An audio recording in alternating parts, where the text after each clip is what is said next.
Hey everyone, today I want to bring you news about prosthetics research that's being done at Johns Hopkins University. The researchers recently published a paper in the journal Science Robotics that explains a new invention of theirs called E-Dermis. E-Dermis is essentially an artificial electronic skin that can relay a rudimentary sense of touch into the mind of the person who's wearing it.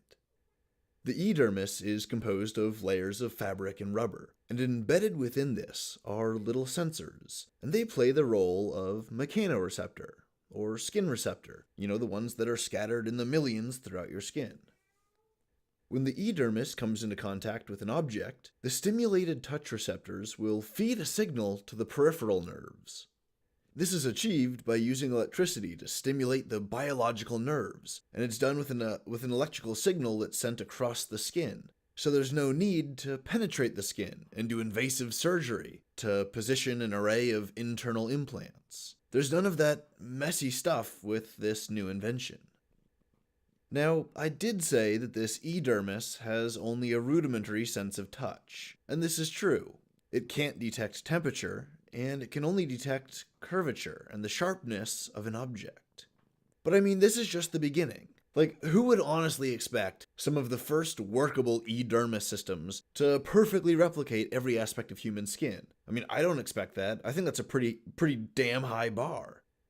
But what they have created is really impressive. And even though it can't detect temperature, being able to detect the basic texture of something like curvature or sharpness, that's really impressive. That's really cool. Luke Osborne is a graduate student who worked on the project. He said, and I quote, "This is interesting and new because now we can have a prosthetic hand that is already on the market and fit it with an E-Dermis that can tell the wearer whether he or she is picking up something that is round or whether it has sharp points," unquote.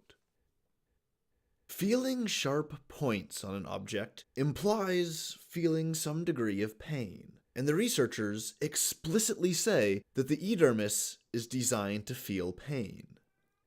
Osborne said, and I quote, "Pain is, of course, unpleasant, but it's also an essential protective sense of touch that is lacking in the prostheses that are currently available to amputees.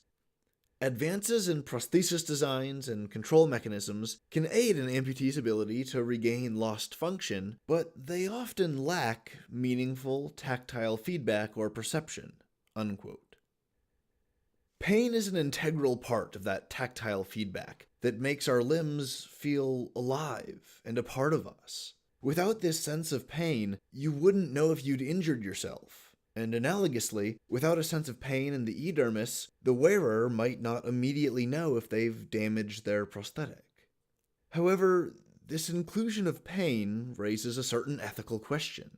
Should our prosthetics be as realistic as possible? Or should the pain signal have, an upper limit? Something that would simply tell you, there is damage here, without making you suffer so much pain that you scream or pass out from the intensity. Is it even ethical to make a prosthetic sensory system that can impart that intensity of pain in the first place? I'm inclined to think that it's not ethical. Unless, of course, the person getting the prosthetic will specifically ask for the pain sensations to be as realistic as possible. Maybe that particular person has this individual desire to have their limb be as recreated in as authentic a manner as possible. And, that's totally noble. I commend them for that. There are some people who would get prosthetics and they would choose not to feel pain because why would you want to feel pain? So there's two sides to this coin, and I can see both sides of it. And it's interesting to see this kind of ethical exploration of this biotechnology play out as the technology evolves and adapts as people give feedback and the machines are more refined and sophisticated. Yeah, this is just a really interesting subject, and I'm curious to see where this will go in the future. But anyways, when the researchers first created this E-Dermis product, they used it on a single volunteer tester. This was their first person who tested it, and gave them the green light, more or less, that this was a workable concept. And this volunteer tester chose to remain anonymous. Now, this individual, whoever it happened to be, they had lost a hand, and so they had a prosthetic hand. They had the prototype E-Dermis fitted to their prosthetic, and they said, and I quote, "After many years, I felt my hand as if a hollow shell got filled with life again," unquote. Just think about that. It got filled with life again. Think about the future that this technology holds for amputees and burn victims and other people who've lost sensation over a large part of their body, or because they have like a mangled limb or a massive burn or whatever the injury is. Imagine a world where we can replace not just the mechanical structure of these limbs themselves, with just basic prosthetics, but we can replace the sensation of the limb as well. That's just incredible.